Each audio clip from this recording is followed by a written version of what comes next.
Ang daming customer.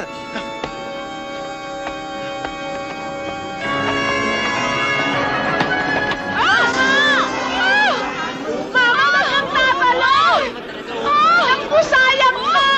Kung gusto mo, aakunin na lang kita. Sa akin ka na lang. Kung babae ang problema mo, huwag mo nang ituloy ang binabalak mo. Nandito ako. Maging sino ka man. Bukod sa maganda na, sexy pa, diva. Hoy! Ako unang nakakita niyan, kaya akin yan! Huh? Naku! Naku, maawa ka naman sa tao! Eh, puro fake na nga yung gamit mo. Fake pa yung mukha mo. Mas may karapatan na pumunta niya, no?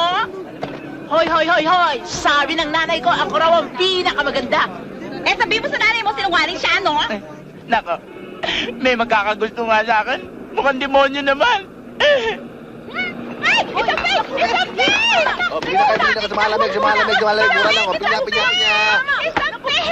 Teka na lang! Magpapakamatay na talaga ako.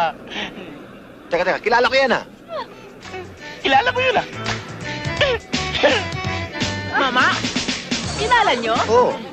Mama, ipakilala nyo naman ako. Ay! Naku! Ako ang ipakilala nyo. Mas may karapatan ako, di ba? Mas maganda ako.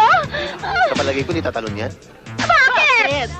Eh, puro kamalasan ang aabutin niya rito, eh. Hoy, Tonyo! Sandali lang. Tayo mo ako dyan. Paalam, Pilipinas! Ay! Naku, Mama! Sayang kayo! Ay! Tonyo! Hanggang dito ba sinusundan mo ako? Huwag ka lalabig! Tatalon ako! Wag! Tonyo! Ano ba ang dahilan? Bakit gusto mong pakamatay? Ano ba naging problema mo? Loko-loko! Kundi dahil sa'yo, kundi mo sinobrahan, baka hindi na ako iniwanan ni Jennifer! Tonyo, may solusyon dyan. Bumili tayo ng reglo, baka sakaling tumubo pa yan. Gago! Ano palagay mo rito, buhok? Basta magpapakamatay Wag, ako! Tonyo! Wag! Pakinggan mo muna sasabihin ko sa'yo, Tonyo.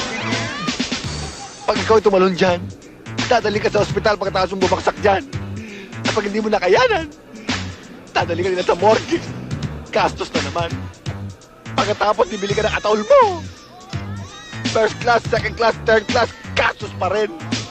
At ang pinakamasakit, patay ka na eh, naglilibre ka pa sa mga kaibigan mo ng kape at tinapay. Sobra! Sobrang gastos ko lang magpakamatay. At hindi lang yan, Tonyo. Sabi nga ni Kamandag sa People's Journal, Kamandag! masama ang kumuha ng sariling buhay dahil sa impyerno ang tuloy mo. Oo nga. Totoo yan. Oh, Maraming salamat sa iyo, kaibigan. Hindi na ako magpapakamatay. salamat din na napigilan kita. Totoo yan. Give me five. Apil tayo. Appear!